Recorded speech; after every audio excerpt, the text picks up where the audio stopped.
All right, there we go. All right, we are up and running.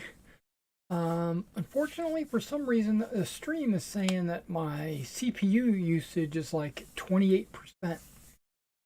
Don't know why that is. It might be, hang on. I think I've got something running in the background. Itching going on. I bet you.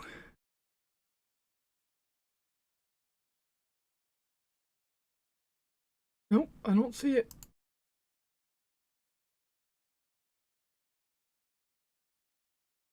It's all good. Should all be good. Ooh, I got a little bit of hiccups. So, I'm gonna give everybody just a few more minutes to get loaded in. Um, Warming up my hands here. I don't know if it's chilly where you guys are at or wherever anybody's at. I know that you're. What's going on? Let's stop, and now I got a spinny.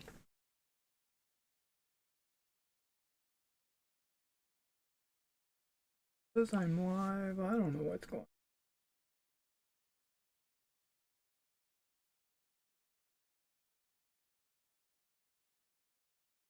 Okay, my playback started to pause there.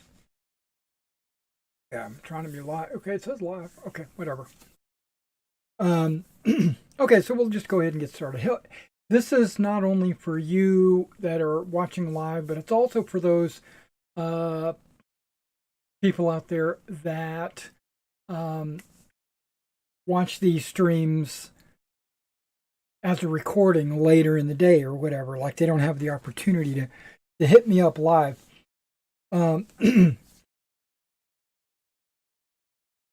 Hello again. My name is Derek, and I own Wargaming in Miniature, which is a eBay miniature painting service, but I also sell new and used models on the eBay store. So if you're interested in having some of your models painted, be sure to hit me up and I'll quote you a price to paint them up. If you just want to browse the store and check out what models I already have painted, that would be great as well. Okay, so yep, I got to change my glasses. These are my painting glasses right here, which allow me to focus right about here. I'm currently painting a commission. These models are all part of one of my customers has wanted his Germans painted. He has a number of different armies. I know because I painted them. He had some Italians, Hungarians, Rangers,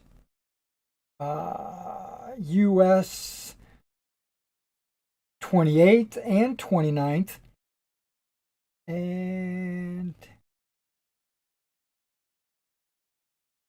I think that's it. I don't think he's gotten me to paint any Russians for him. Just going off memory. Yeah, he's actually been a really good customer. A previous customer. Right now, I'm just painting some ammo pouches, but a previous customer had me paint some Italians and is looking forward to maybe painting some Hungarians for him. I just have not received those Hungarians from him yet. When I get them, go ahead and put them in the queue, get them painted. If you want to discuss any topics or chat about anything, you're welcome to put something in the chat in YouTube, either before or after the stream or during the stream. And you can, I'll do my best to reply to you. Just be civil and just be understanding that I'm not looking at the computer monitor, I'm looking at these models to get them painted for this customer. These guys are almost done. I don't know if you can see that on the screen, but I've painted for over a week now on these guys. There's about 100 models here. There's something crazy. They're almost all Warlord Games models, which these two mortar sets right there are Old Glory, West Wind,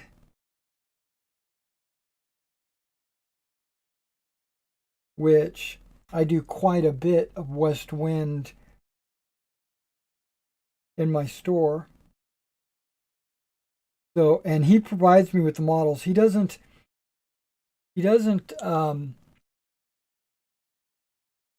send me a box of SS and say, would you put these together for me?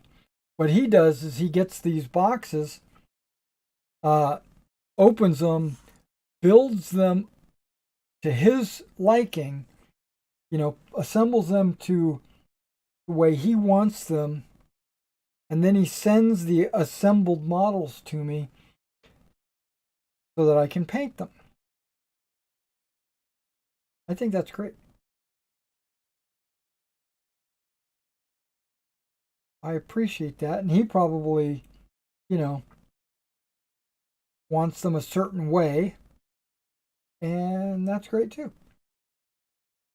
He probably gets enjoyment assembling the models.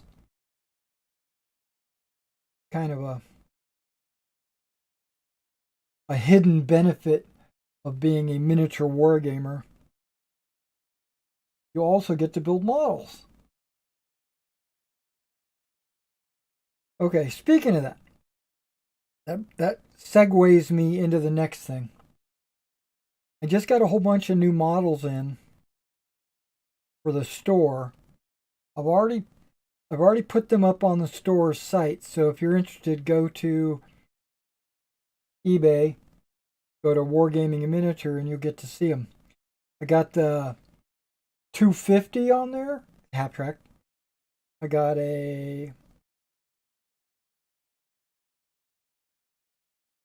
some Revenants, which they're basically undead.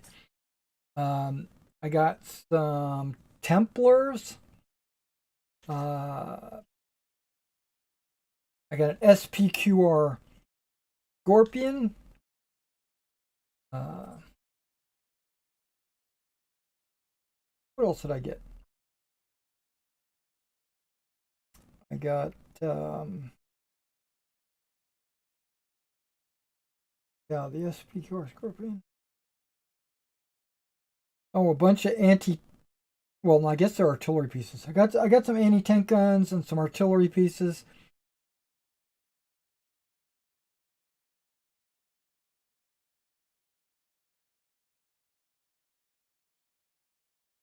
For all the nations. Got some SS snipers. I guess flamethrowers as well. Just a bunch of models, right? And then I got a message day before yesterday, maybe it was day before yesterday, saying there was a customer, my customer, wanted to know, how to go about getting a commission for a Panzer III.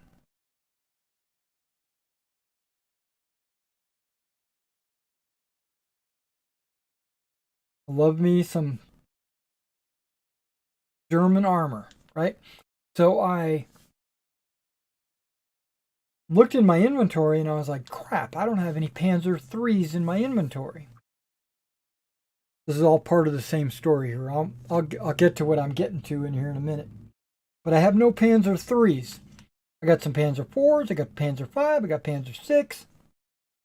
I don't have any 2s or 3s.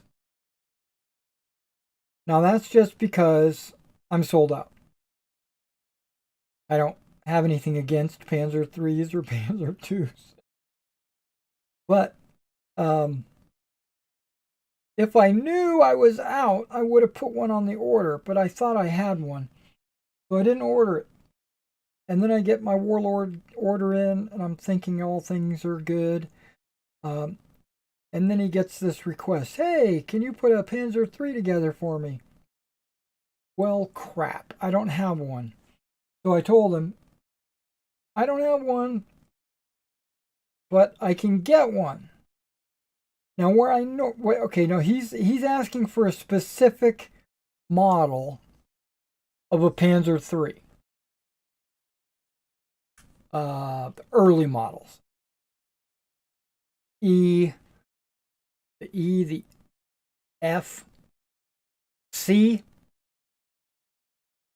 not the J. Like, the J is too late. So I was like, okay, well, let me just check to see what I can get. Well, I've been doing a lot of business through Warlord, obviously, and Perry, and Old Glory, the West Wind that I mentioned. So I looked at all three of those, and only Perry has the model that he wants. Right? Warlord does not have it. They've got Panzer III, but it's the late war Panzers. It's like the L, N, M, and N. And those aren't the... Okay, so maybe he doesn't mind the J. But either way, Warlord doesn't have it. So even if I ordered the Warlord Panzer III, it would still be the wrong one anyway. So that made me feel, gave me a little consolation. So I looked around and I said, okay, well, Old Glory's got some good stuff. West Wind. They don't have a single Panzer III. All their stuff is Panzer IV, Panzer V, Panzer VI. And I was like, crap, they don't have it either. So I go to Perry. Yes, Perry has it. So I sent him a message back saying, hey, Perry's got it. And this is how much, because I don't have it in my inventory.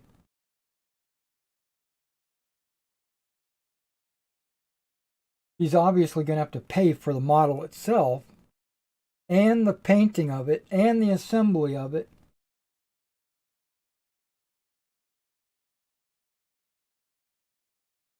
So I quoted him. I said, okay, here you go. This is how much it would cost from Perry.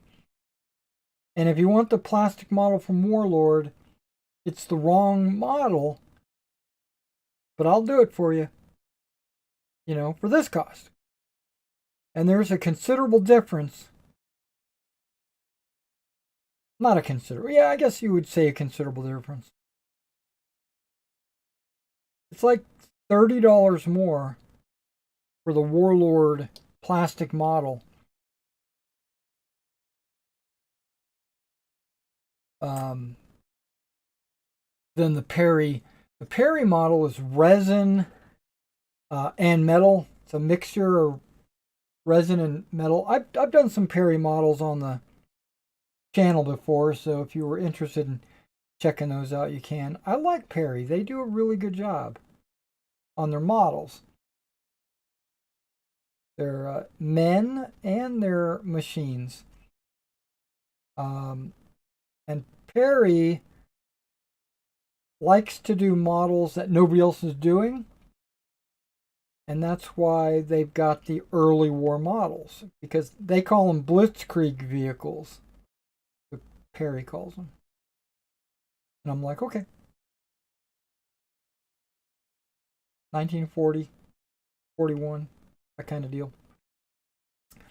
Okay, so I sent him this message back saying this is the cost for this and that. And then right when I finished, I was like, oh no, there's another company. I haven't done business with them in a long time,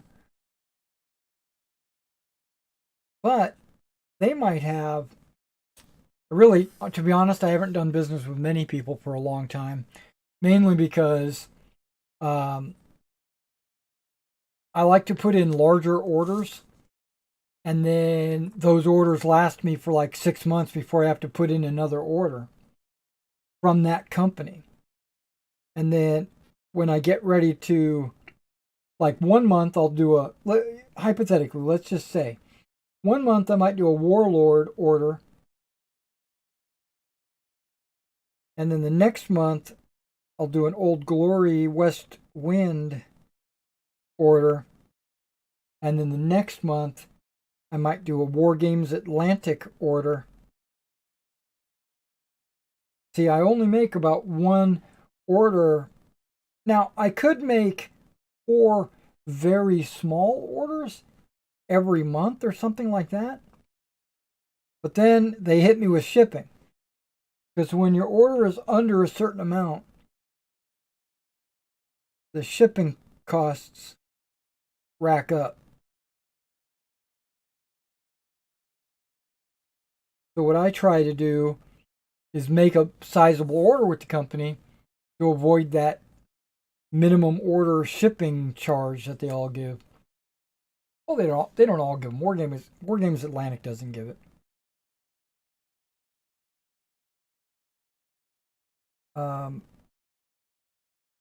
Front Rank. What's that other company? Offensive Miniatures. Perry.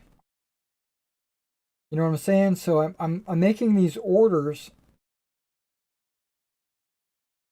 So I don't anticipate putting a Warlord Games order in for about 6 months. But I'm willing, if this guy wants a Warlord, I'll put it in. But then, see what happens is I'm charging him a little extra for shipping. And that's going to cut into his bottom line, right? So he has to decide if he wants to do that. But okay, so having said that, I realized I hadn't done business with this other company in a while, but I said, you know what, maybe they'll have them. And it's Rubicon, right? I went and checked with Rubicon. Yes, they have the tank he wants. So I had to send him another message saying, oh yeah, I forgot, there's Rubicon.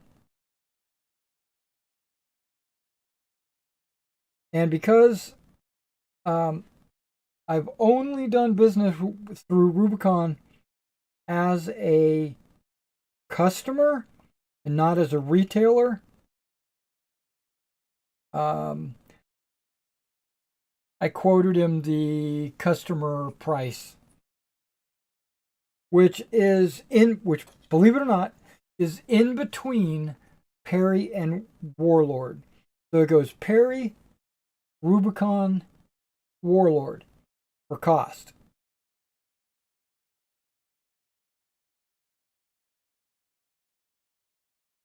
And one reason why that is Perry, their shipping charges are reasonable.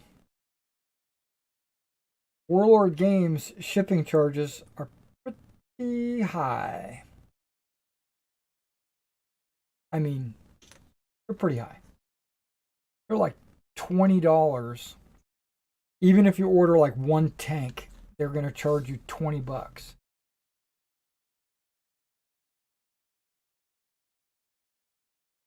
Okay. Now I'm only painting the magazine pouches because the clip pouches, the small little ones on the belt, those are already painted. But the assault rifle magazines and the submachine gun magazine pouches have not been painted.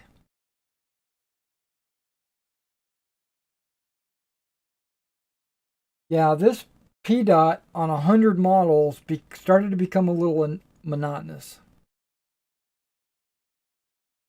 And you know what's funny? I'm not charging him anything extra for doing P dot because he's such a good customer. Charge him same as I would a German Blitzkrieg model.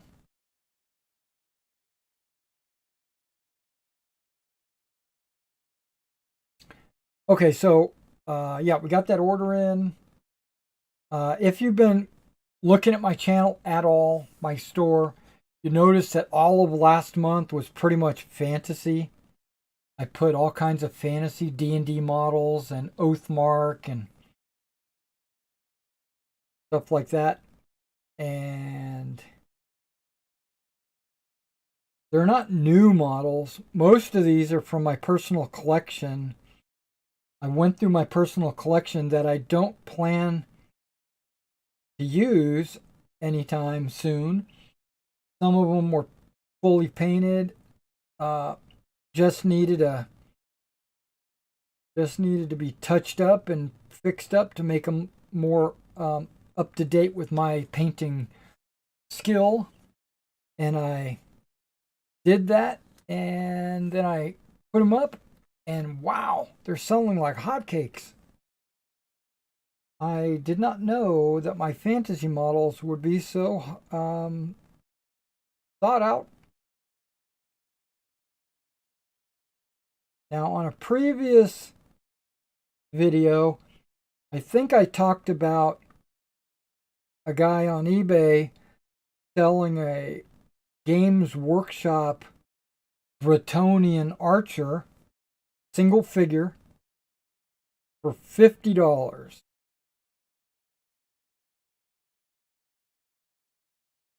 Right? I'm looking at it and I'm like, okay, it's painted and it's not a bad job. You know, it's actually a pretty good job painting. But $50 for this one Bretonian model that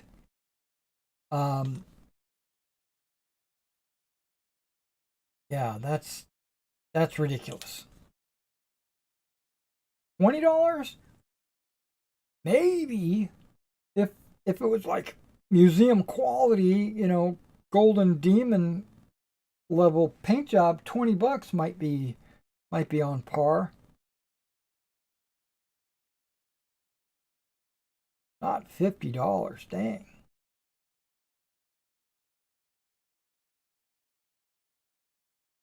There's a popular YouTuber out there. I can't remember his name. Does a lot of, he likes to start his video off with a lot of heavy metal,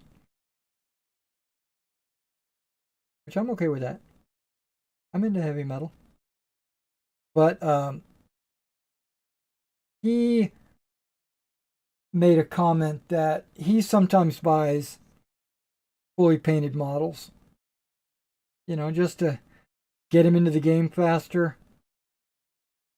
you know, stuff like that. I mean, he loves to paint his own models, but sometimes you need a little help.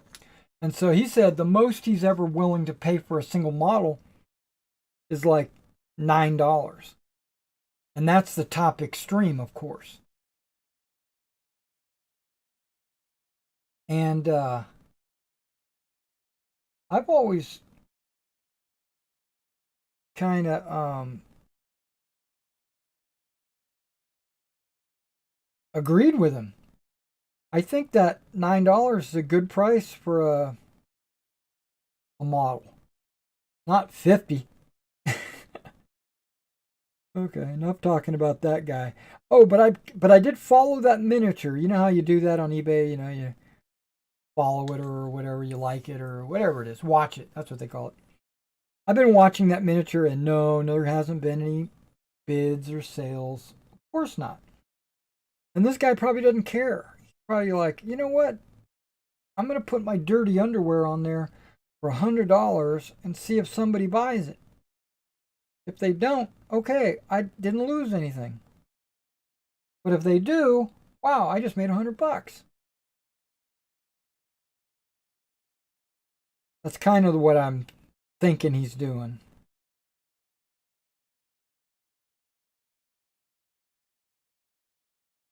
Just putting it out there, seeing if somebody will bite.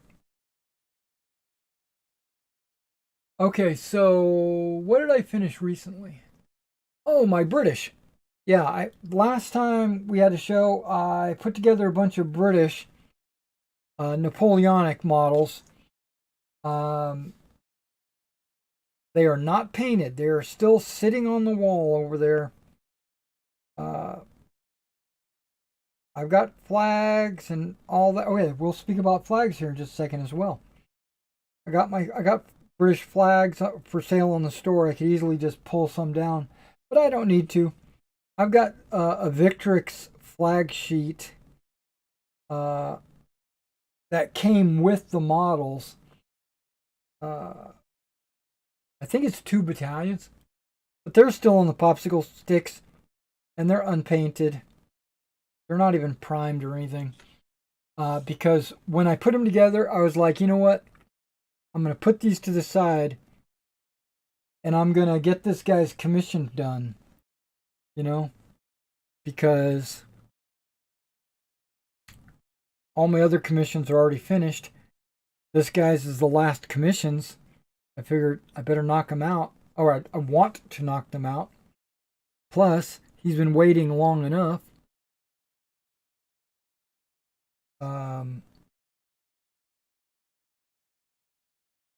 I still have a few more models from him that need to be done, like a Jeep and like, oh yeah, British Commandos. Yeah, I got some British Commandos I got to do. And I think he wants some American support. You know, like bazooka, mortar, machine gun.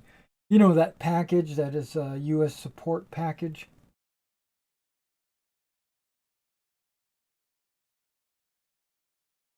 Yeah, so. But this was the largest number of figures. And so I said to myself, Eric, knock that shit out. And I didn't think it was going to take this long. It's been like a month of me working on this.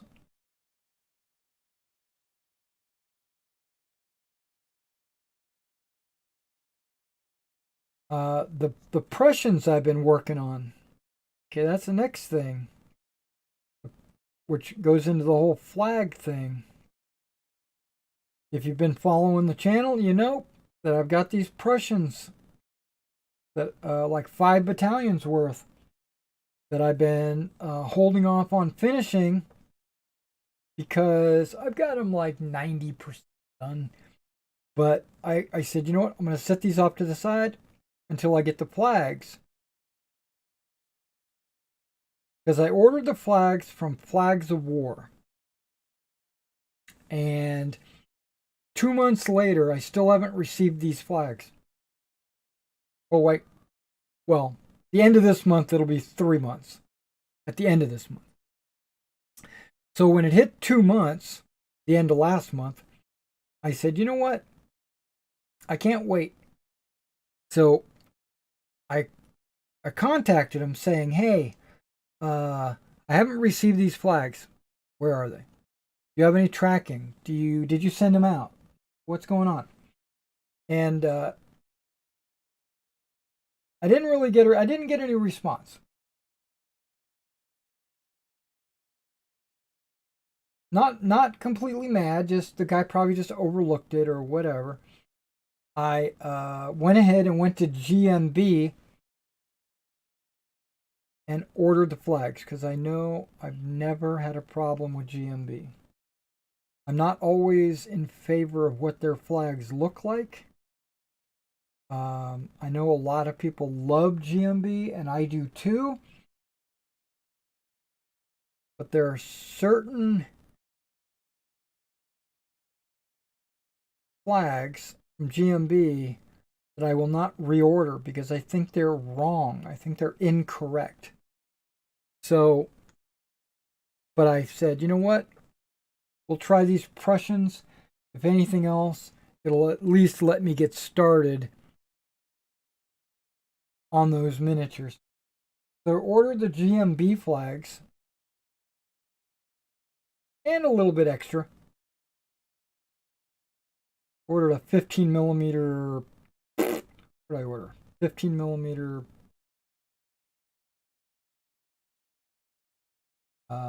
Belgian? Dutch Belgian? I don't remember. But in addition to the Prussians, within a day or two, they said, okay, they're shipped. You know, great. So I'm saying to myself, perfect. And then I say, you know what? I'm going to let this guy over at Flags of War know that I couldn't wait any longer. And I ordered them from GMB. That same day, which is weird, right? I get a message from him saying, "We want to make this right. Sorry for the mix-up. Would you like a refund, or would you like us to reship the flag?" And I thought about it. I said, you know, a refund might be good.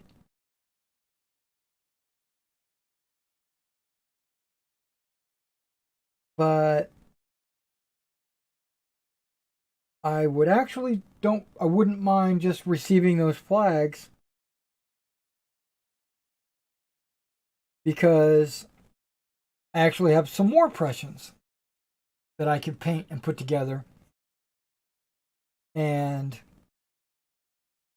or I could just hold on to the flags for future projects or whatever. So I said, no, I just send them. Because I also know, as a retailer myself, it's actually cheaper to resend the flags than it is to refund. Because if he refunds, then he didn't make any sales. Right? There's zero. It would be like a negative on his account. But if he just resends the flags, he still has the money. He just had to send me, basically, if he in fact did send the first set and they got lost somewhere, then basically he just had to send me 2 sets of flags for the price of 1.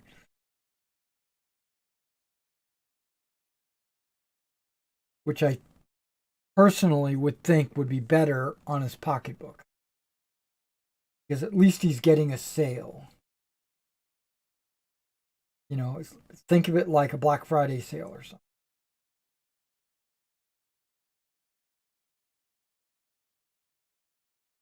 Okay, I'm not sure if that's an ammo pouch. I don't think it is. Okay, not an ammo pouch.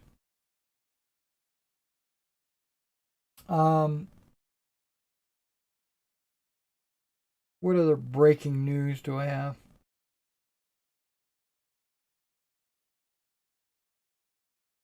Well, the channel's been doing well. The YouTube channel's been doing really well. Plus, I've been doing a lot of Skyrim. I don't know if you follow my channel or not, or if this is just a one-off accident that you found me today. But I do a lot of Skyrim lately. I hadn't played Skyrim in probably 10 years. Maybe less, maybe 8 or 9 years. I don't know. But I don't remember anything about this game. Or I should say I remember very little. I do remember a little bit about the game, but I'm playing through now, and I'm like, it's a totally new game for me, pretty much. And I'm like, wow. And I've decided to mod the hell out of it. Not with anything that breaks the game, just like better trees, better grass, better looking armor, you know, that kind of stuff. And I've got, and damn, the game looks good with all these mods. You know, I've taken some screenshots and I'm using them as my wallpaper. And I look and I'm like, damn, that looks good. It looks almost real. Maybe not completely real. But yeah, I mean, you could tell. But these modders did a really good job with their graphics. Yeah, I didn't really take any mods that would like give me some super powerful weapon or make all my uh, weapons do max damage or whatever. I didn't do anything like that. I uh, I didn't want. I wanted to experience the game, but I wanted to experience a beautiful looking game. Okay, having said that, there's a game coming out called. Well, there is Starfield. There's Starfield's coming up sometime this year, but there's also another game that I've had on my Steam watch list since 2019. It's called Xenonauts. I have Xenonauts 1.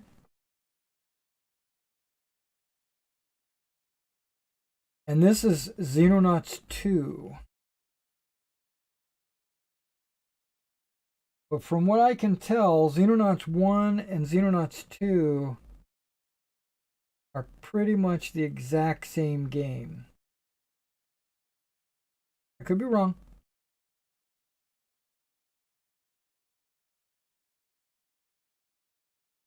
If that's the case, I'll be a little disappointed. But I ordered it, or not ordered it, I wish listed it, waiting for pre-orders, because they haven't put that up yet on Steam, because as soon as that goes up on Steam, I'm going to pre-order it.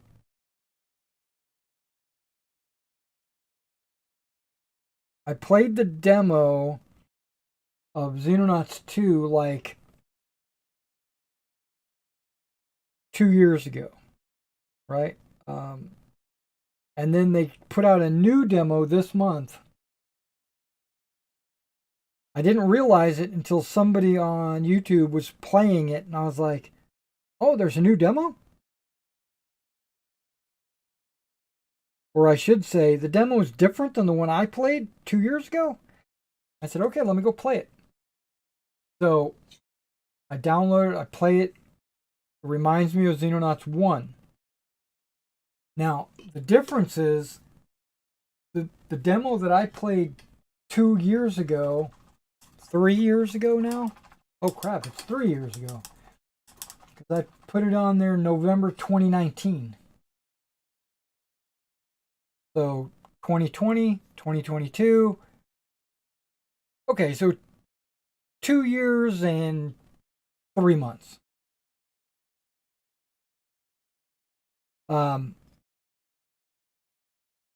It used, like you used an Osprey to land your troops, and then the controls were different, and the guns were different, and everything was different.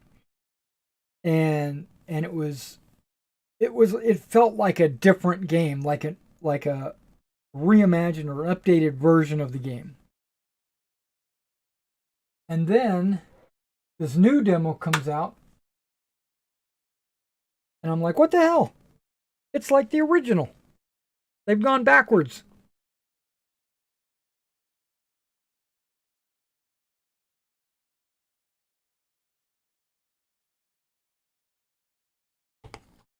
But then I thought, and this is me just wishing that maybe that version, the demo that I was playing, was a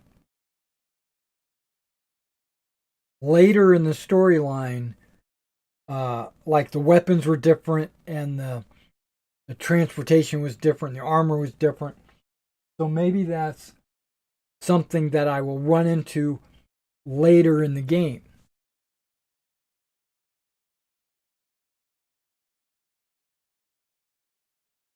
So, so expect to see some Xenonauts when that comes out. I'm still playing Skyrim. I play about 2 hours a day. I've already played about an hour today, but all that was crafting and reorganizing my inventory and stuff like that. So it was really nothing. All right, we're gonna put some cork. Okay, this is cork, and the I'm not gonna need that much. Um, what I'm using this cork for. Okay, maybe a smidgen. And what I'm going to use cork for is the. Oh, that was too much water. Crap. 2 drop spell. I only wanted one. Okay, well, hopefully this Liquitex. Okay, okay. Doing okay. It's not too bad. We're okay. Watery. Okay, should be okay. There's like a jacket wrapped around the gas mask canister. Um, if they're wearing, um, I wanted to say multicam. Oh my gosh, what kind of world am I in? Okay, they're wearing PDOT, then they're not going to have the cork wrap. The only ones that are going to have the cork wrap are the guys wearing field gray jackets, because they're. There we go. Because and only if they have a wrap. Okay, they don't. He doesn't even have a wrap. Um, because it's like he's not wearing his camo. So I'm picking and choosing the guys in. Man, none of those guys have it. This guy's not wrapped either. Okay.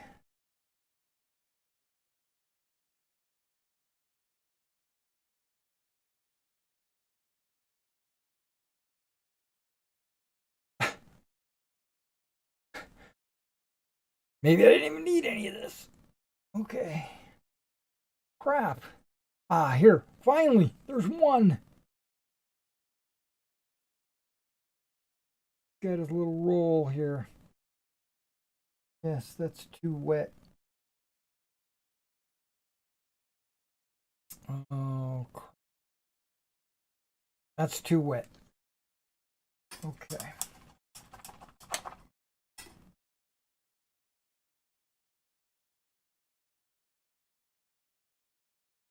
Here.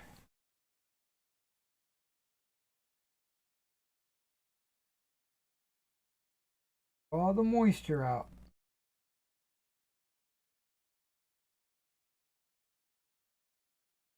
Okay.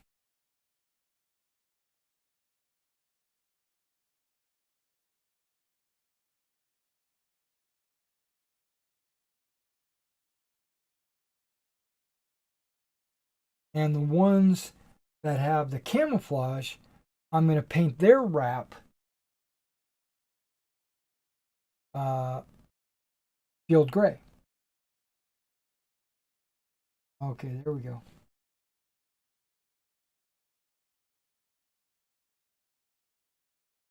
There we go. Much better, much better.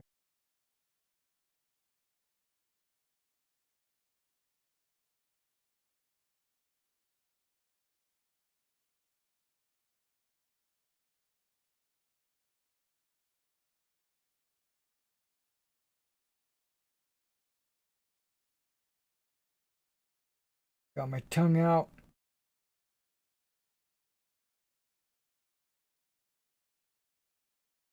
Okay, that might need a second coat.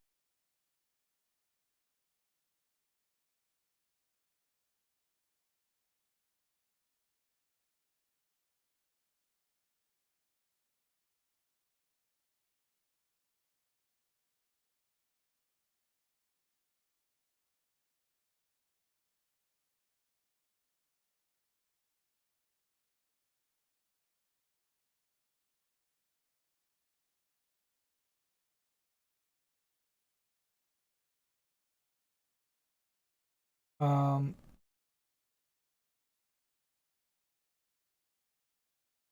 the IL-2 game that I've been playing, I have not played as much as I would like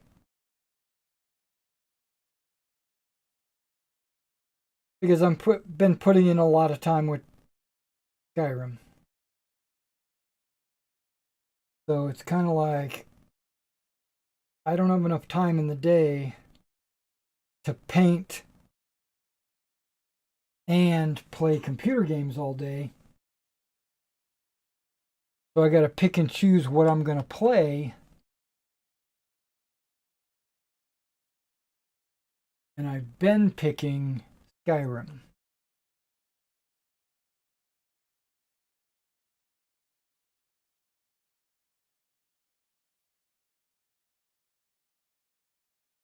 Okay.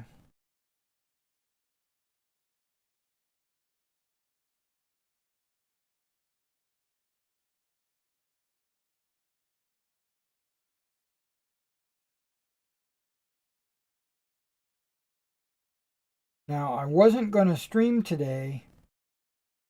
You guys know that I only do a live stream when there's nobody in the house.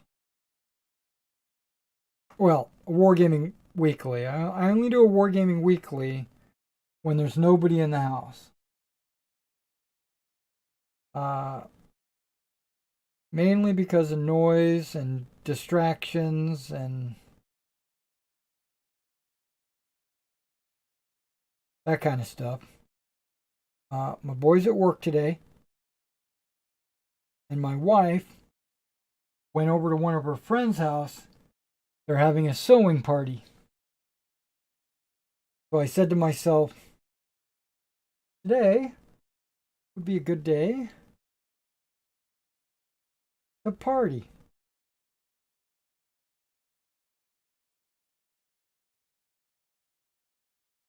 I can't be on here forever because I'm playing in a D&D game tonight.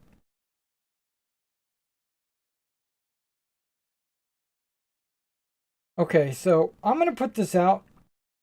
It's kind of not in relationship to wargaming or anything like that. It's in relationship to the Lord. I don't claim to be a preacher or I don't even claim to be like versed in the scriptures. I just know when I hear the truth.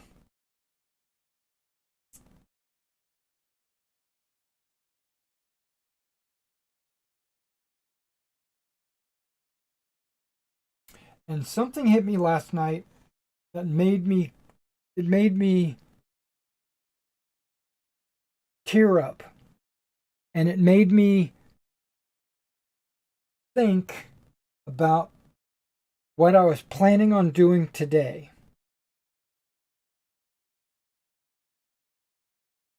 So let me give you a little bit of a backstory so you're not lost. I run a game on Wednesday night.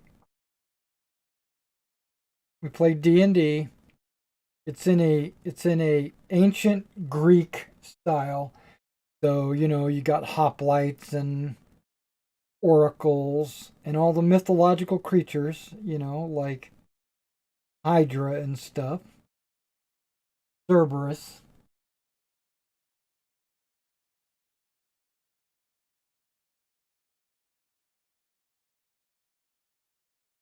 And then on Saturday night, I play in one of my players' games. He runs a game on Saturday night, which we don't stream. I stream the Wednesday game, but not the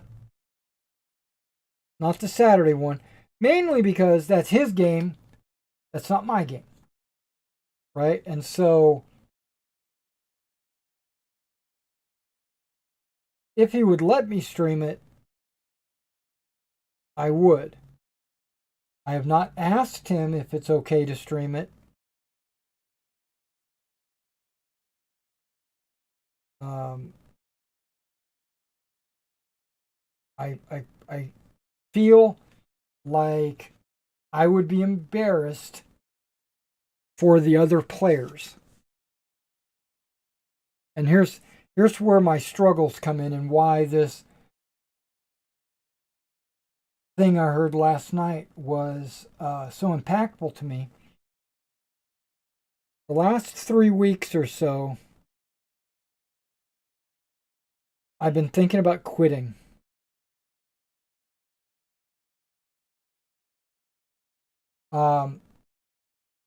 I've been sticking it out, thinking that things might change.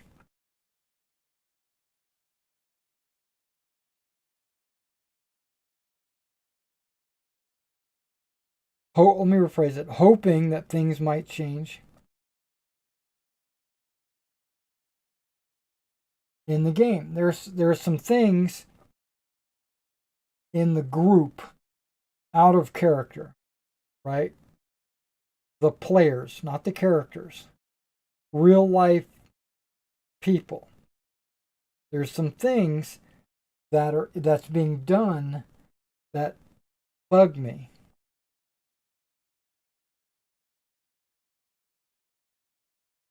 And I think to myself, should I say something?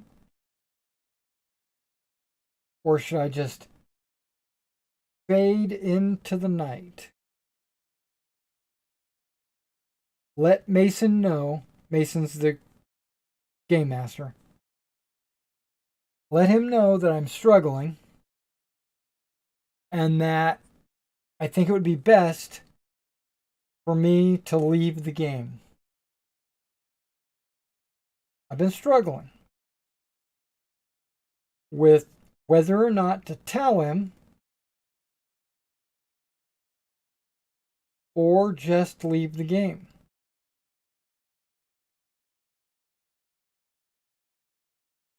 Because I don't want to upset him. He's not the problem. Well, maybe he is part of the problem because he's the game master. It's his group that he's assembled. And there's nothing he can do about some of the things that bother me. But okay. So,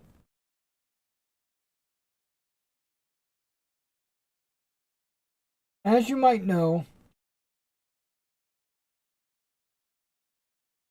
or maybe you don't know, I'm a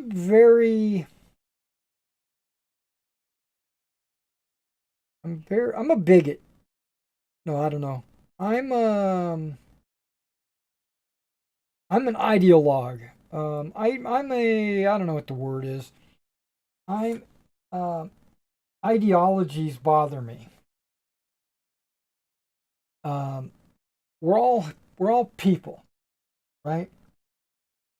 We're all, but we're also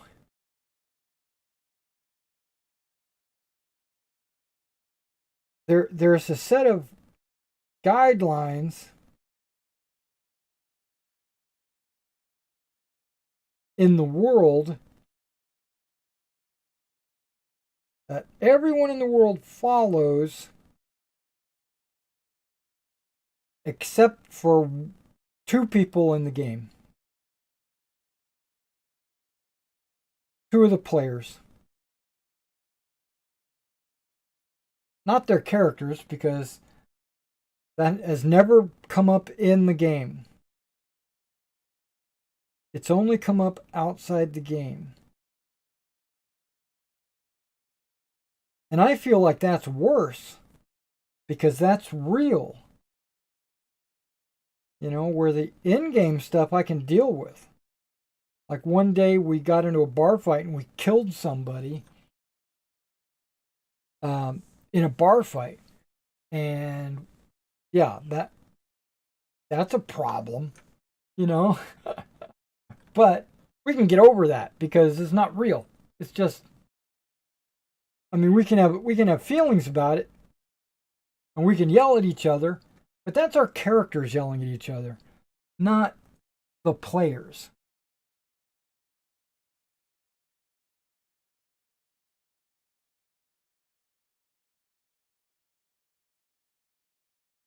So, as you know, or maybe you don't,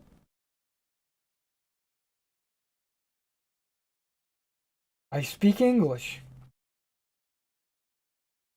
I like to think I know what I'm doing. My wife is actually an English professor. I mentioned it to her. Didn't use anybody's names. We talked about it, and she's like, "Yep, you're right." Not in so many words. Basically, she had her own words, but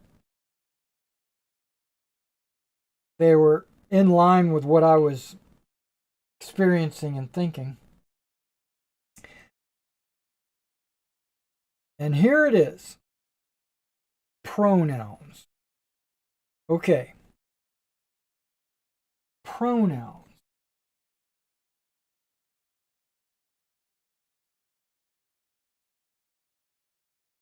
Now, you can have any pronoun that you want, right? No, you can't. You can't just make up a word and and make me call you that. Now, if it was a nickname and you said, "Hey, this is my nickname," I can still decide to use it or not use it because you can't choose your own nickname, right? Um, I'm equating pronouns to nicknames. Nicknames are given to you by your friends or by your enemies or by other people. You don't get to choose your nickname. Now, in like on computers and stuff like that, you get to choose your handle and what people call you and stuff like that because you need a login and all that. So I get that. In a game, you want to be called Fuzzy Balls or whatever you want to be called. That's fine. That's funny. That's okay. But you can't make up a a pronoun and make me use it when referring to you. Now, having said that, they have never asked me to use this pronoun. They have not. They have been very accommodating. But when they use that pronoun,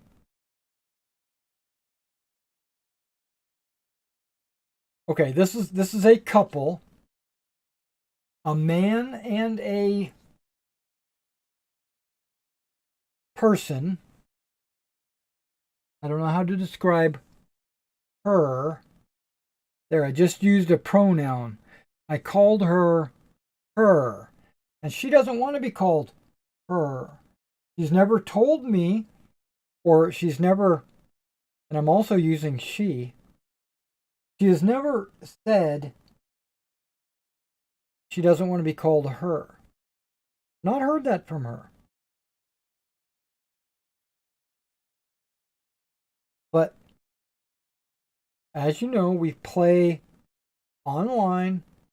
I've never met them. I've seen pictures of them because they post them in our Discord. You know, their pets in their lap and all that stuff, which, okay, that's fine, whatever. But she's obviously a her. And her husband or boyfriend or significant other doesn't call her her. And this bothers me. Not because they're bad people, because as far as I can tell, they're great people. It's my own personal hang up. It's like that's why I said I'm a bigot. It's my own personal struggles that I have with hearing other people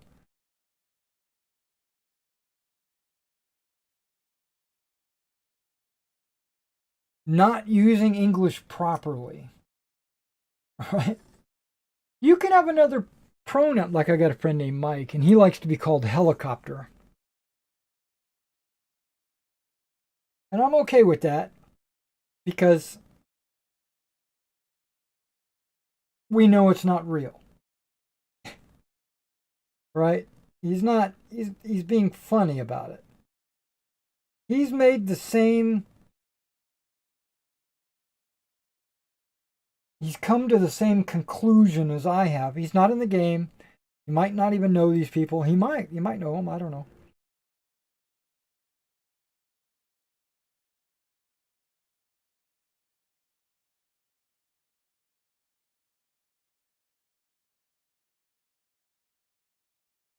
But a helicopter is still in the English language, right? Now, the word she wants, I don't know about her. The word he uses to refer to her is in the English language. It's just not used appropriately, and that's what bothers me. It's their and it wouldn't okay. It wouldn't bother me so much if that very same word wasn't being used by others for the same reason. So it's like they've taken a word from the English language,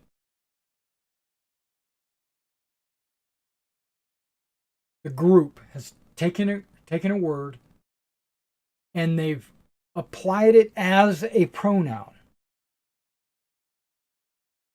And it's not a pronoun for an individual. And this is what I'm talking about. They, them. That's a plural pronoun, and that's a pronoun for a group of people, not an individual.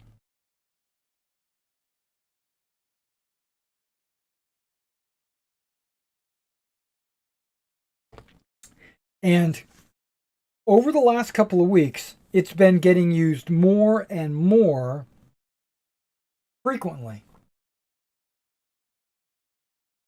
Just in our last game, she had gotten up, went into the kitchen, and started making dinner. Either for her or both of them or whatever. And because it sounds like they have a unique relationship. I think they make their own dinners. I'm going to use this Tamiya Color Field Gray. I haven't used it initially on these guys. I used the Warlord one. But there's some touch-ups I want to make, and I'm going to use this. And then there's the back rolls that I was painting these guys with the cork. I'm going to paint with the field gray on these guys. Looks like it's going to take a lot longer. Okay, so in English, if both of them, notice how I just used them. If both of them are the subject of my description or my sentence, I would say they came over to the house, or they, are playing in our D&D game. That's no problem. But if he is playing in the D&D game, I cannot, in my right mind, say they, because they refers to two or more people. It does not refer to just one. And this is what he said. They are in the kitchen making dinner. And I was thinking to myself, I already knew what the answer was. I didn't actually think this, but I was going through my mind. I said, there's a group of them. Like he's got friends over and they are in the kitchen making dinner. Not just his wife/girlfriend. I don't know them good enough to tell you if she is a wife/girlfriend. I think it's wife.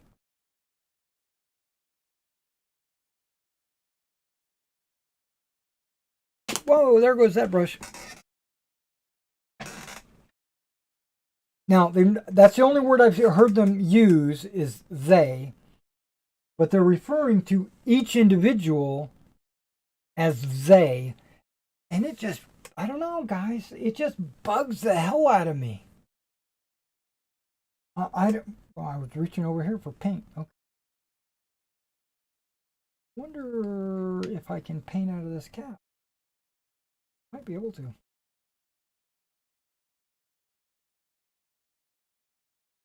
Maybe not. Then again, maybe I can. Most of these don't need any paint because I primed with field gray already. But I'm touching up any like paint overs or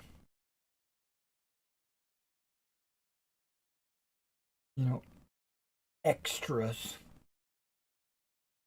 Okay, I'm not sure how I'm going to organize these. I think I'm going to work my way over that way.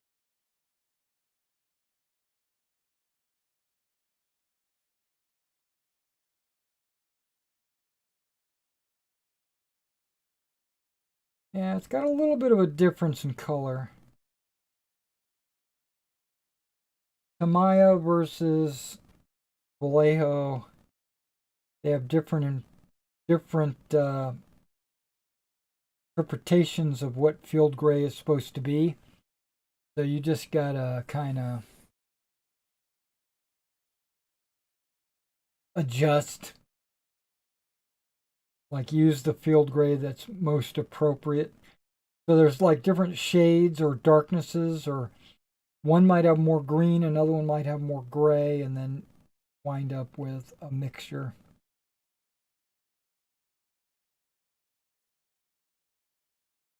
Just use the one that you think is right. And I think the Maya field gray is the best field.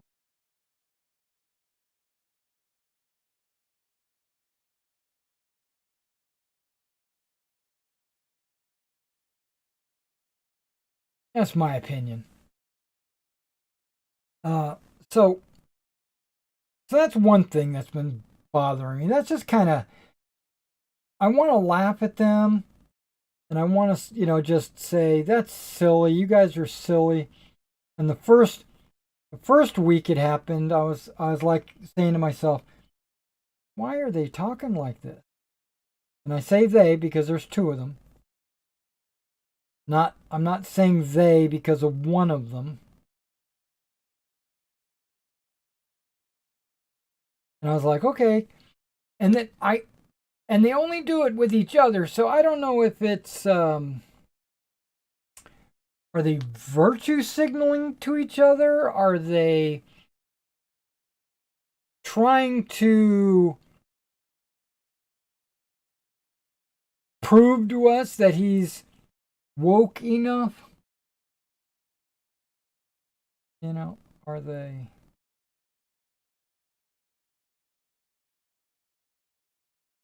Are they trying to prove that their social credit score is high enough? I don't know. So I just kind of blow that off. That's no big deal. It's just one thing on my list. Then there's another thing. Here we go. Here's the next thing. This is in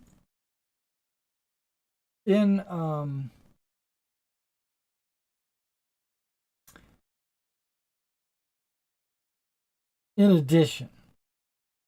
There's another player. His name is Adam. He's a nice guy. I love him to death. I would go to bat for him. I love him. I like him a lot. Right? Okay, he's a nice guy. I think he would do anything for me. I think I would do anything for him. Okay.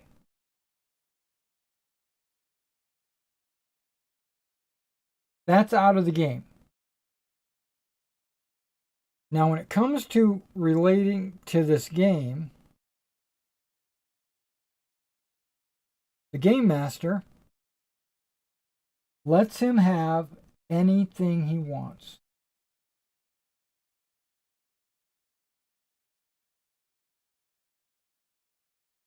It's almost embarrassing.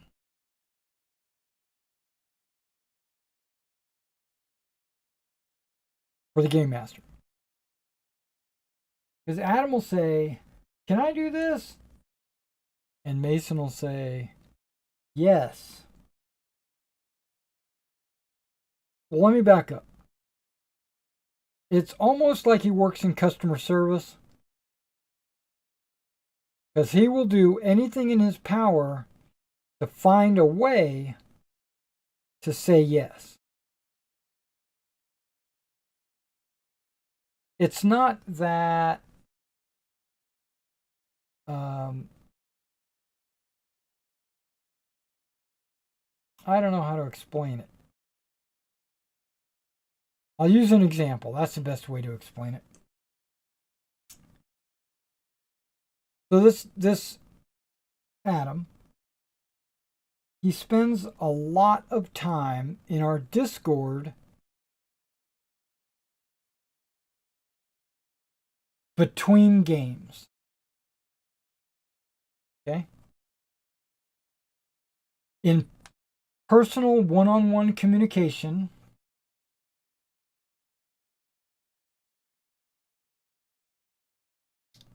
with Mason.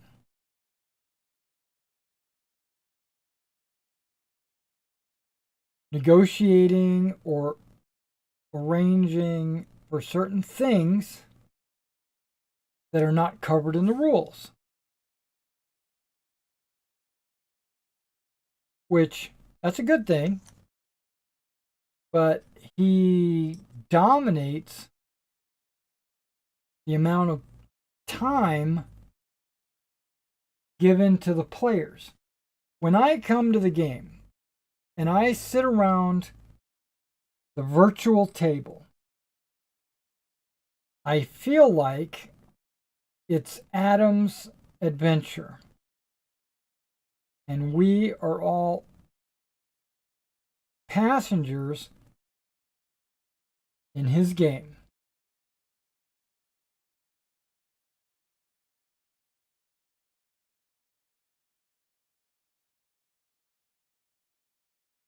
It's not Adam's fault for asking these things, or asking for these things, or it's not Adam's fault for spending a lot of time in Discord, you know, in communication with the game master.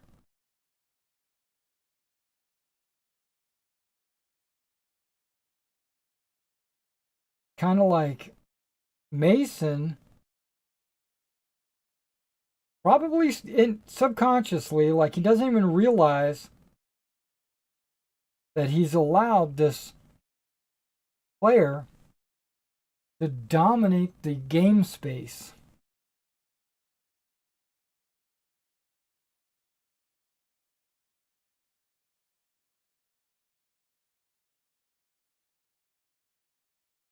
Now, when we're sitting around the table,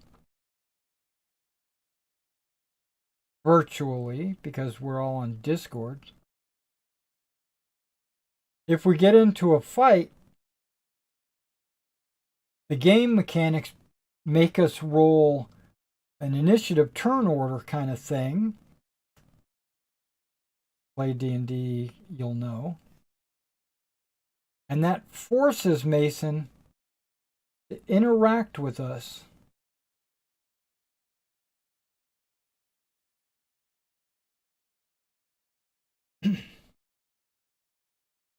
And it's almost like that's the only time we get a one-on-one interaction with Mason.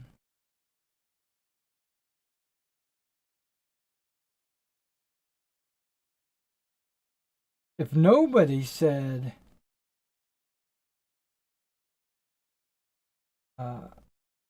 if nobody, how do I say this?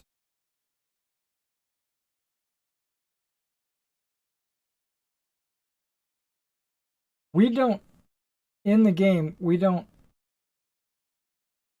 complain or moan about it.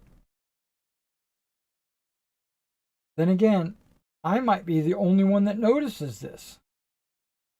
Well, maybe nobody else cares. I do have kind of a feeling that people are just happy to be around the table and playing, even if they don't get any time. I'm kind of that way. I haven't said anything to him. I haven't said, "Hey, I want to have my time." What? How come you're giving all your time to Adam? Which he doesn't in game, right? He gives his time to him out of game.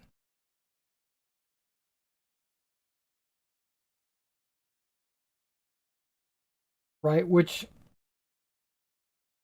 doesn't impact me, except there are things that are being done out of game that impact what we're doing in the game. So it makes me feel like, even if it's not really malicious, it makes me feel like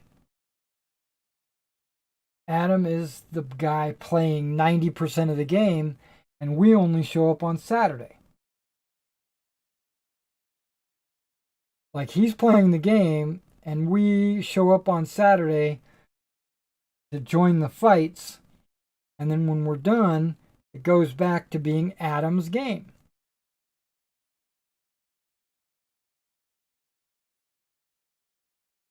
That's the way I feel.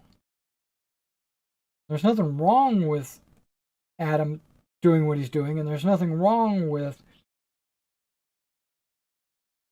Mason giving him that extra, love. Right? So there's nothing wrong with it. It just makes me feel like I'm missing the game.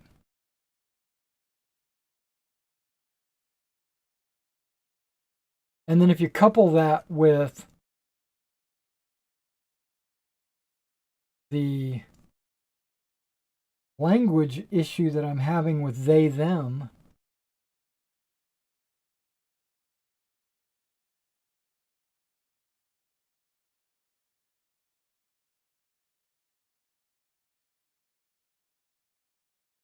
okay, that's two things, right? That's two issues. Now, I think a lot of this stems from Mason being a new game master. I think this is his first campaign. Feels like it. I think he mentioned it. He's always been a player and he's never run a game before, and this is his first time. So as a first-time game master, I think he's doing really good. But there can be improvements.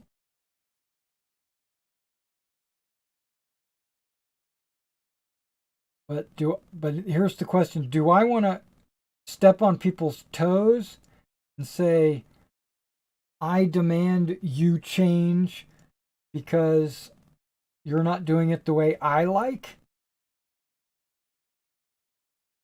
Or do I say, hey, you guys have fun playing your game. I'm going to back out of it because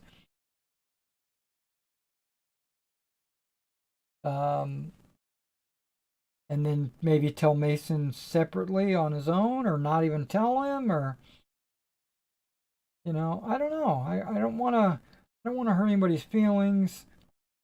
I don't want to uh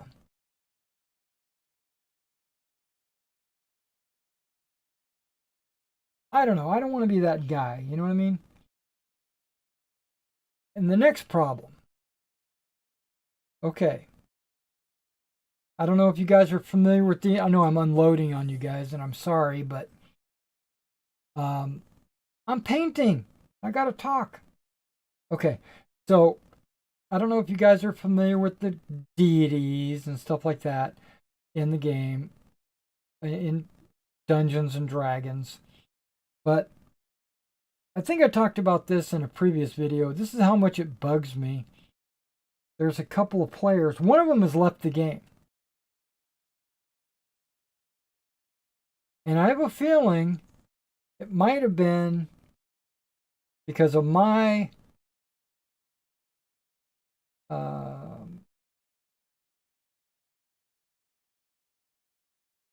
my attitude towards his character. I think the guy is fine. But he was also having a hard time showing up to games because of work schedule and all that. So it might not have anything to do with me. I don't know. He didn't say he did.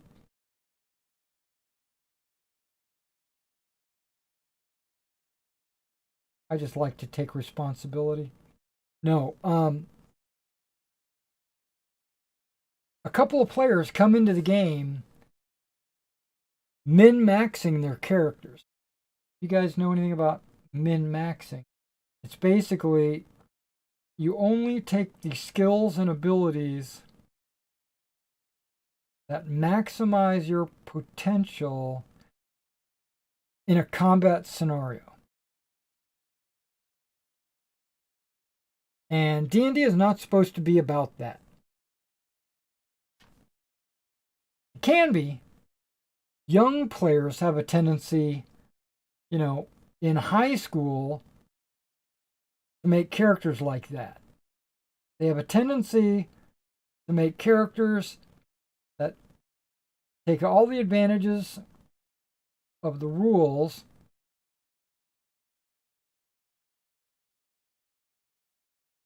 make characters that are strong. Let's just say that. Makes them powerful. Now, don't get me wrong, everybody likes to have a powerful character. But you don't want to sacrifice everything else to get it. Unless that's all you care about. And these two guys made characters almost identical because they are powerful. There are some rules that are broken, and they took advantage of those.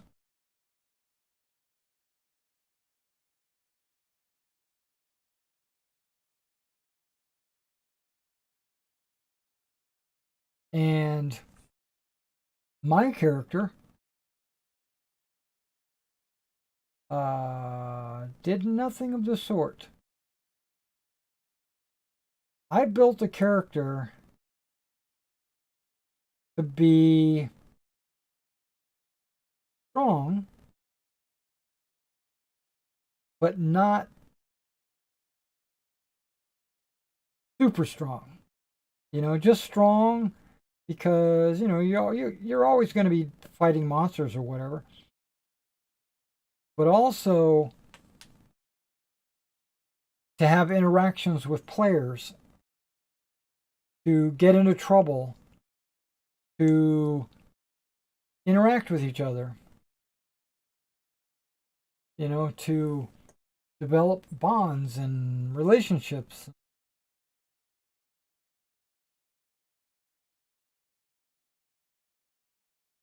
And I have this ability called Hoplite.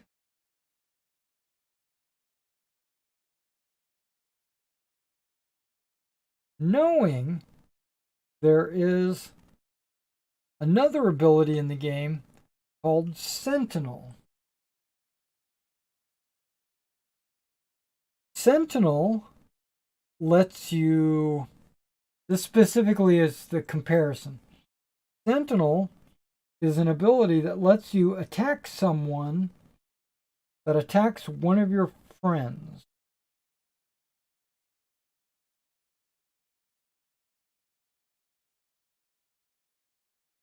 Which is pretty, basically it gives you an extra attack every turn, because guess what? Your friends are pretty much going to be attacked every turn by somebody. Now, Hoplite lets you do the exact same thing as long as you are both within 5 feet of the enemy and 5 feet of your friend that's being attacked. Now, why would someone in their right mind choose Hoplite when you could choose Sentinel? There is no reason. Guess who chose Hoplite? I did. Because I made a themed character. My character is a Minotaur. So he's going to have Greek abilities, Greek sounding abilities. I didn't want to be that guy, that munchkin that only cares about superpowers. So in these fights, that Sentinel comes up every turn, and I'm running around trying to get next to people so that if they get attacked, I might get an opportunity to strike back. Because I have to be next to somebody, a friend, for him to get that ability. Plus, I'm a paladin of a god that believes in defending the weak. I thought that would fit well with my theme.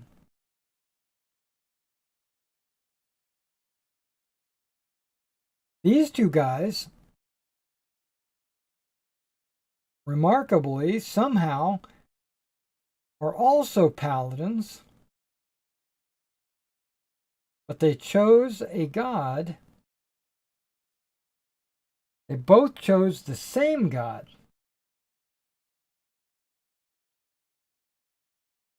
Of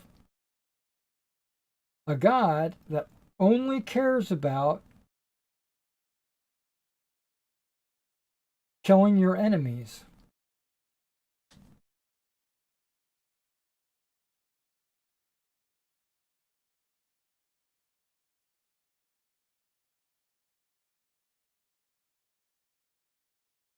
There's no thought involved. There's no nuance.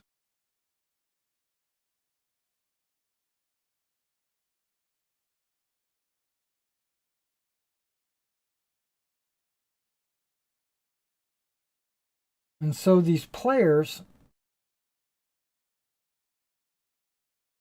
you can imagine how they play. based on what I've told you so far. And it bugs me. Or let me rephrase that. I'm glad that they're having fun.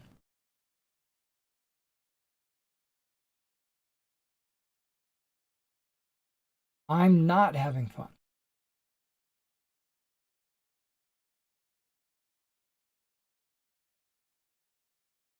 I feel like I'm surrounded by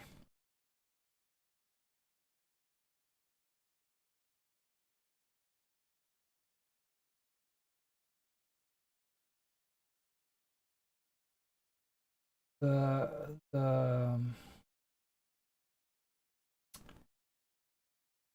I don't know, weak-willed. No, that's not a good word. That's probably not even true. I have a feeling that these guys have played in campaigns where it was the game master versus the players, and the game master, did everything in his power to kill the players, and so they feel like I'm just guessing that these two players came from a game like that where they feel like they have to use every possible excuse or power that they can find in the game to make their characters strong so that they can defeat the game master. And that's not how D&D is supposed to be played. Game master is supposed to be a referee, not the guy trying to chase you down and kill you.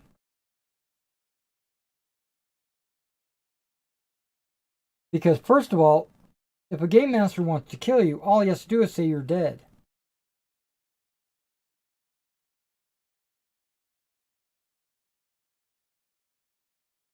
So there's no winning in D&D. You don't win. You only have fun.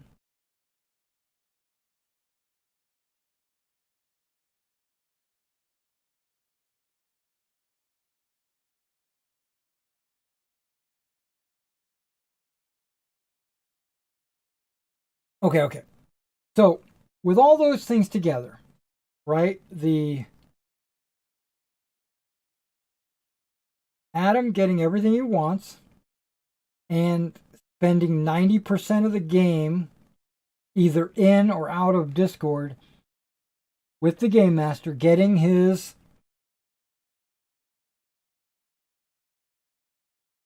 game time. And then there's the pronoun issue that's going on with a couple of the players.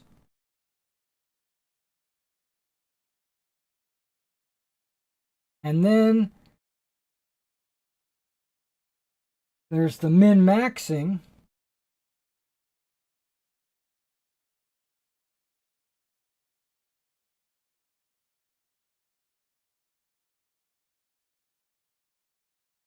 There's probably a couple more things that I'm forgetting to mention. It might be the fact that the game master will do things for the lulz, right? He will laugh. It'll be comedic effect, which takes me out of the game.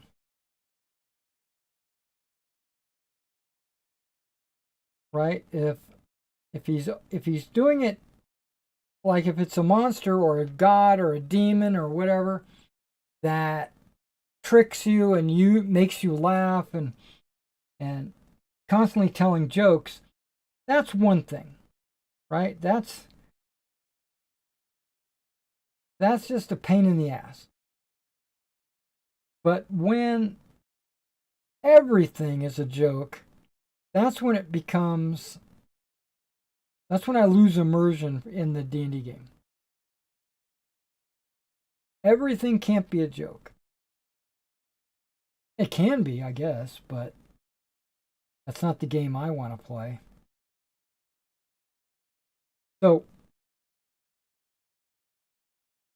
I'm sitting here thinking do I want to leave? Do I want this? I'm finally getting to my subject of religion and something that made me tear up last night. Finally getting there. So I'm thinking I want to leave. I don't know what to do. I'm struggling internally. Do I want to just abandon the game, or do I want to tell them that I'm not having a good time and why, or do I want to leave it and just stick it out, play? Do I want to tell the game master? What do I want to do, right? And then I watched this YouTuber last night. He's reviewing someone else's video. This person's video that he's reviewing,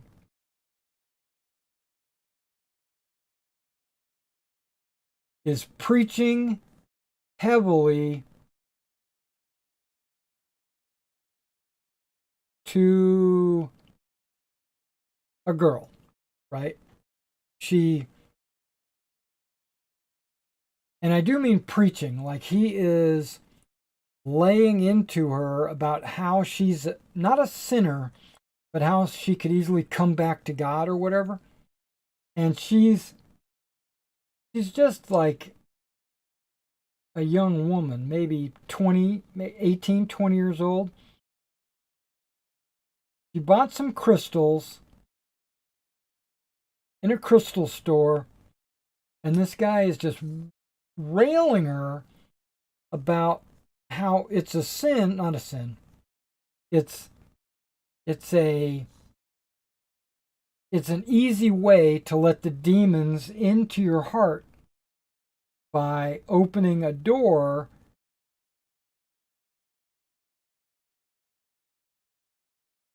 that this crystal opens for you, right? And he's saying a lot of good things. You know, he's being nice, he's being polite and everything, and he's trying to open her eyes, but he's being a little aggressive about it. Which, I mean, he's making a video and he's trying to get likes, right? So of course he's going to be aggressive. You got to go into it kind of with an open mind, I guess. And then the video, the reviewer, the guy who I like watching his channel, stopped the video for a moment, and he said he likes this guy, but he's going about it in a wrong way. And I'm thinking to myself, yeah, I'm thinking the same thing. You know, we're on the same page. And he said, you know, if you want to change, if you want the people that are making mistakes, if you want them to change, you don't come at them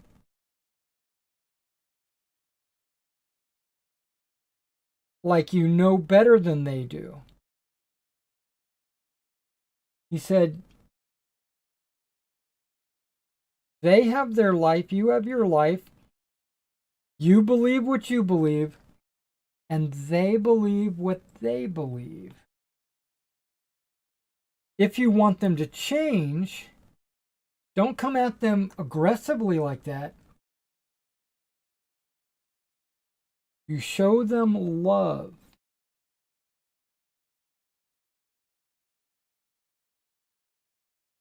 You love them.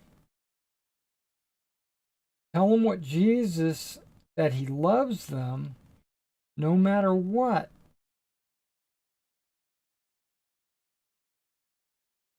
I almost cried.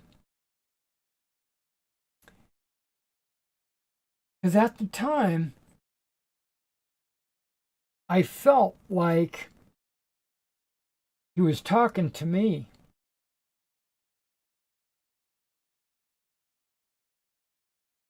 Because I was in a bad place.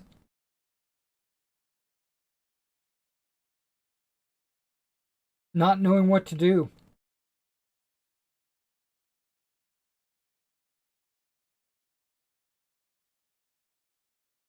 And I felt like God was talking to me through this YouTuber, telling me, don't give up, show them love,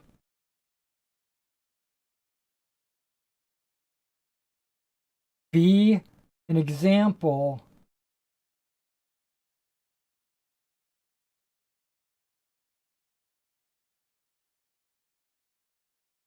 don't be a guy that says, I gotta quit because you guys are all crazy, and they'll immediately just say, okay, he left, goodbye, and then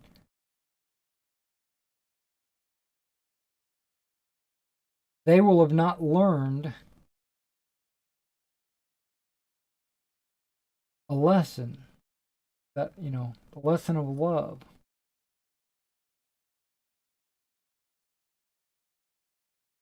So I immediately on that spot made a decision. I'm not going to leave the game. I'm going to have fun. I'm going to love my fellow party members. I might tell them, that's not why I play D&D, or that's not why I make certain types of characters, but I'm not going to give up on them. So I was ready to give up on them.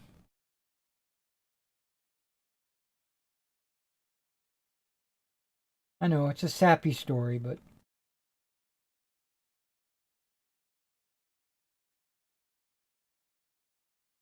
these guys are coming out really good. I wish you guys could see this. These SS guys are looking good.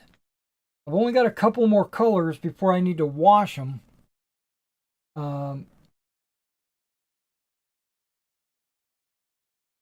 Yeah, only a couple more colors, and then well, that many colors.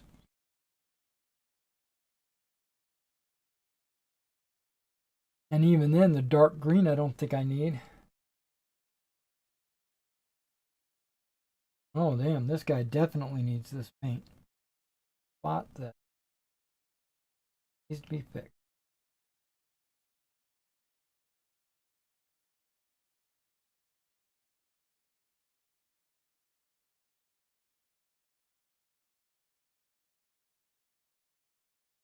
Yeah, I've definitely got to get the rifles. I don't think I'm going to be using this color either, actually. Put that up.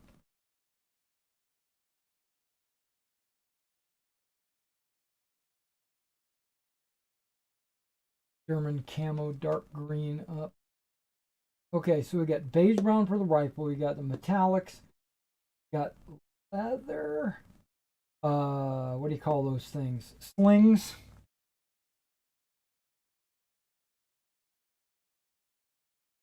This one either.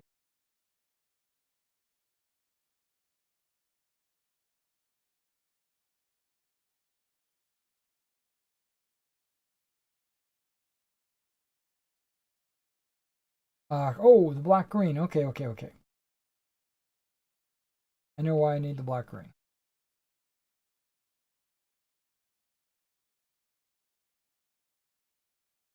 That's back. The canteen cup. Yeah, the canteen cup.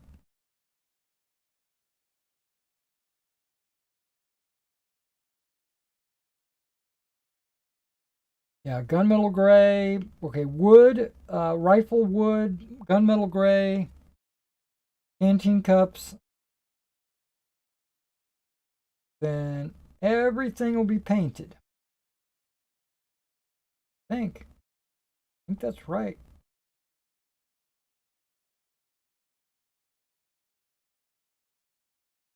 Oh, and the sling, of course. I do have one map that needs to be painted white.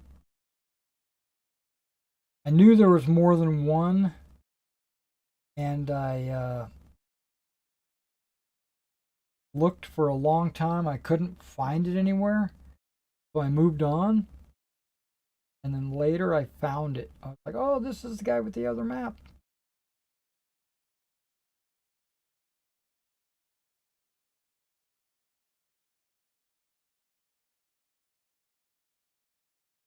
Okay. Now we're going to do a little touch up on these.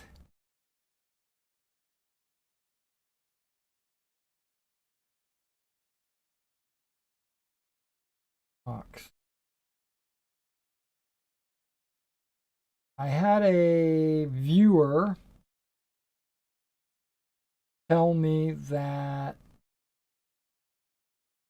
the SS, or I should say Germany, didn't make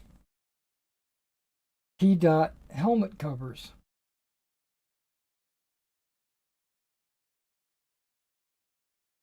And I'm thinking to myself, so I don't care. I'm painting them P-dot. Get over it. Well, actually, they didn't have P-dot camouflage covers.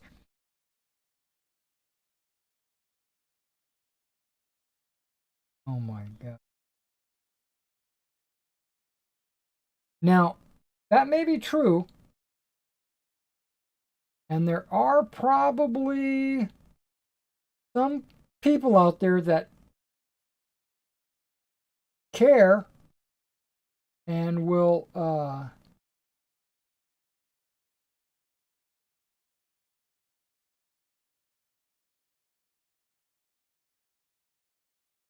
say, you know, well, they don't have P-dot camouflage covers in World War II, you know, blah, blah, blah. Those are the guys I wouldn't play with.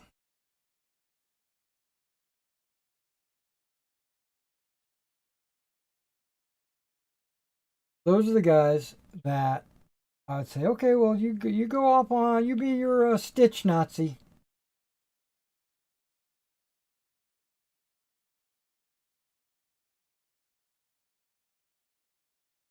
I used to be in an organization. I don't claim to be in it anymore.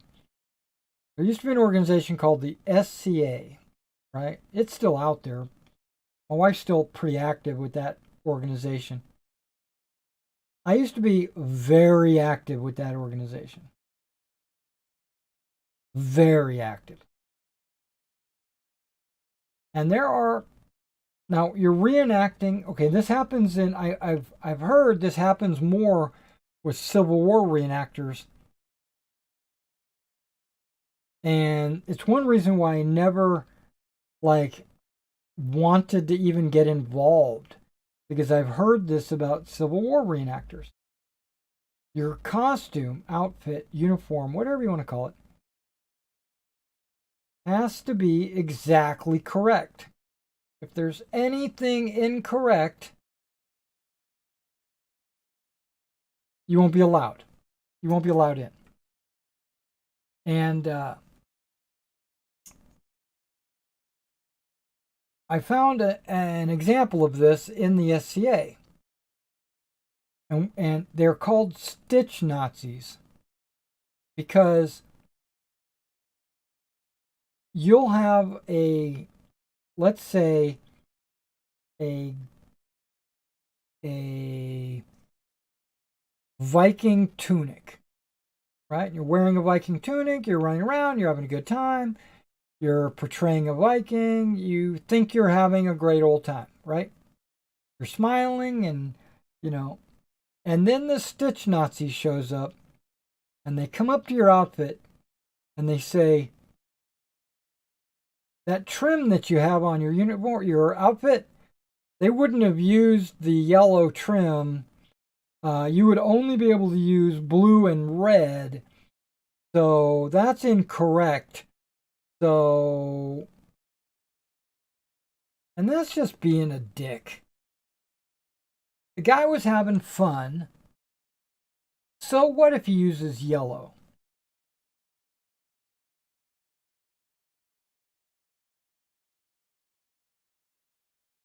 And okay, it might not be exactly accurate, but he's putting forth an effort, you know, or he's having fun.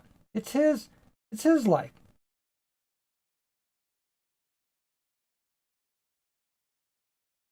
The only time it really happened to me was when I was wearing, I don't know if this, I was wearing a tunic that I made myself.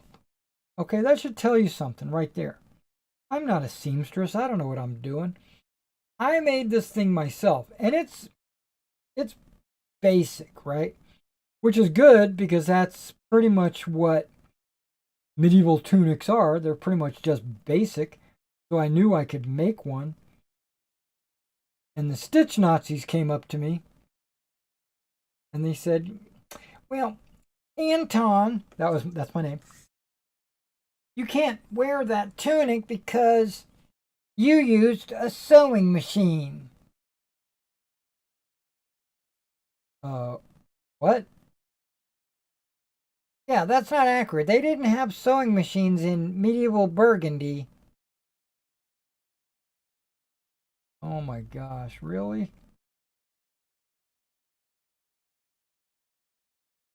So when someone says that my German camouflage pattern has too many green dots in it, I just think back to the stitch Nazis.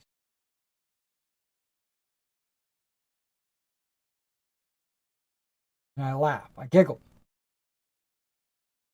Nobody cares, dude. Nobody cares.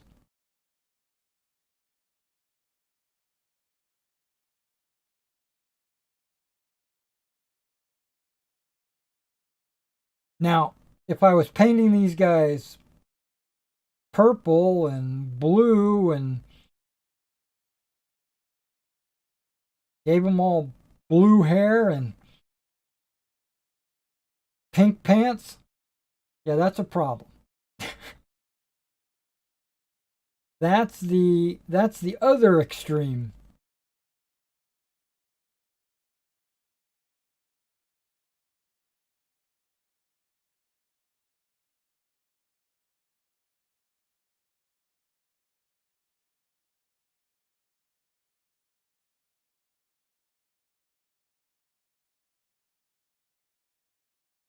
There's something called the rule of cool.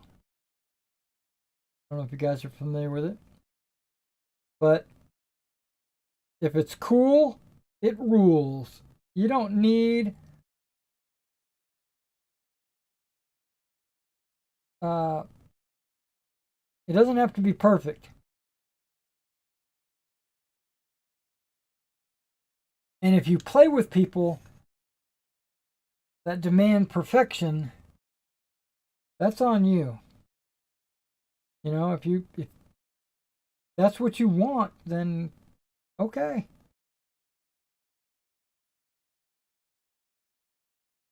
That's great.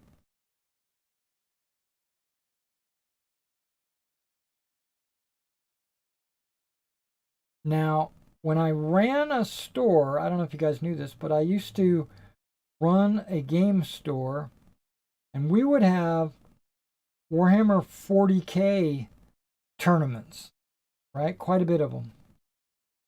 And we had a limit. Now, there's a Warhammer 40K, and understand that that's pretty much sci-fi. You can paint your guys pretty much any way you want within reason because, you know, they had a they had a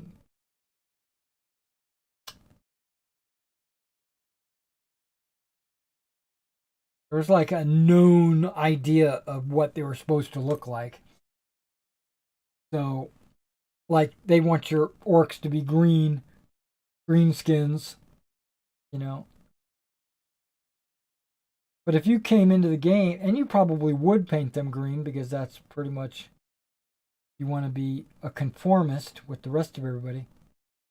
But if you came in with a bunch of orcs that had blue skin, I would have been like, cool, dude, you're cool. I like it.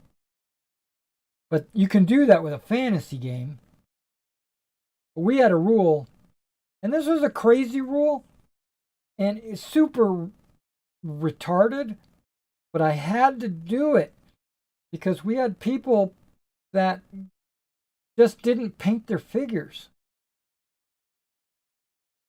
Why would you play a miniature game and not paint your figures? I don't get it.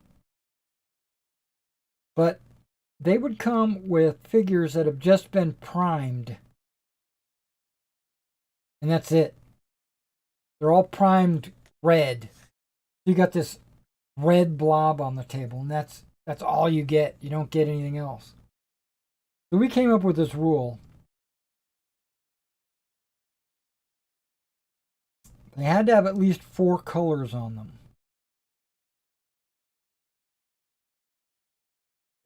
I should have made that rule larger. Like, they should have at least 10 paint colors on them. Because no model, you can't get away with painting anything, even a skeleton, with less than, let me think,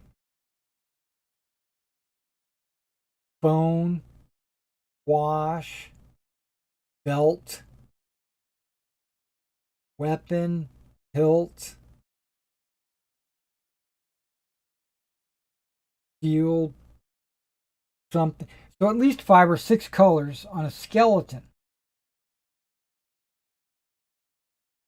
But I said 4 colors for a Space Marine, which is ridiculously low.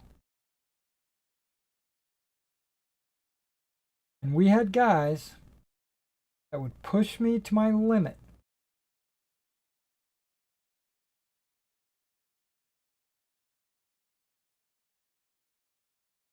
They would have only 4 paint colors on their figure because they're trying to, I don't know. They're trying to play. I get that.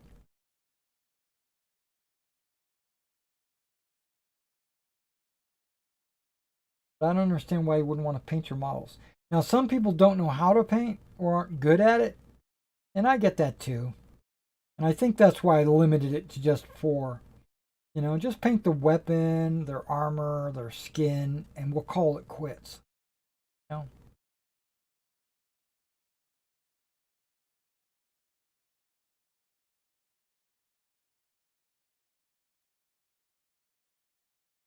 So if I'm sitting across the table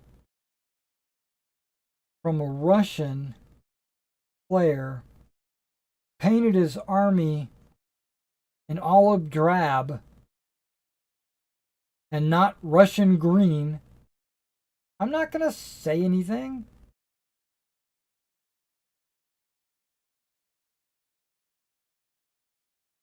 Actually, if they look good, I'll say, damn, guy, that looks good.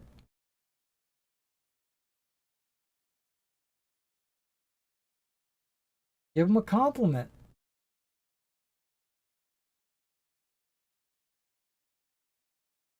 I would never get on his YouTube channel and say, well, actually, it's Russian green. It's not olive drab. Sorry.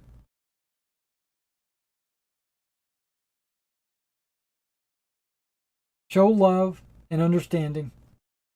That's my new philosophy as of last night.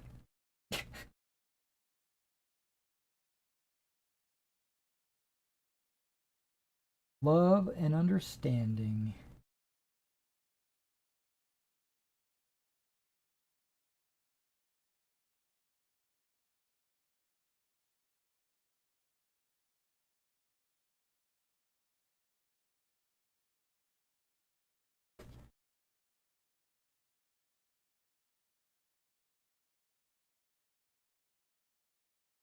Okay, so that field gray is done.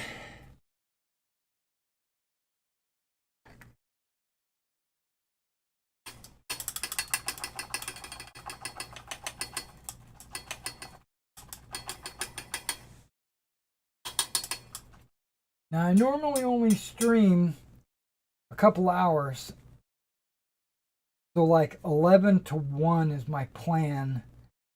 I do have a plate of dinner in there that I didn't eat last night that I want to eat. So what we're going to do is we're just going to end the video here. I've only got a few more colors left, and then I'll have to wash them. I am using I'm going to be using the Mecha varnish on these guys because I feel that that's the best for this situation. I'm not going to use the ultra flat. I'm just going to use the matte.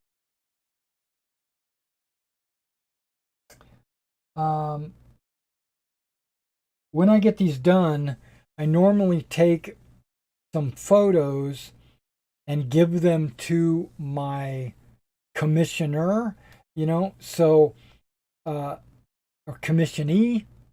I guess I'm the commissionee, right? No, I'm the commissioner. I don't know. But I send him letting him know that they're done and this is what they look like. What I'll do is I'll save those pictures and I'll show them to you in the future. Just so you, and some close-ups. Like we'll take some of these models and I might do one of these numbers like, oh, check this guy out. He looks cool as hell. You can't see it because it's not focused, but I don't think it's on autofocus either.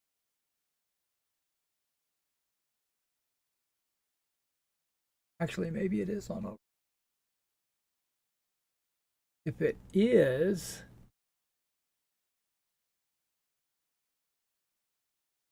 come on, autofocus, help me out.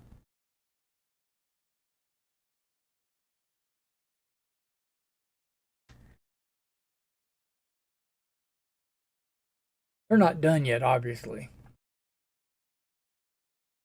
Okay, tilt him back. Yeah, the way the camera and the light is. Yeah. All right, guys. I'll see you in the next video.